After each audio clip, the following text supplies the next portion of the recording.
यक्षस्वरूपाय जटाधराय पिनाकहस्ताय सनातनाय दिव्याय देवाय दिगंबराय तस्मै यकाराय नमः शिवाय तस्मै यकाराय नमः शिवाय तस्मै यकाराय नमः शिवाय।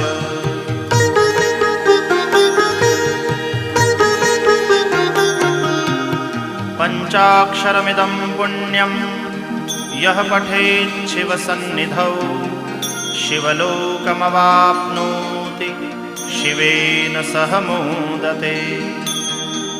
इति श्रीमच्छङ्कराचार्यविरचितं शिवपञ्चाक्षरस्तोत्रम्।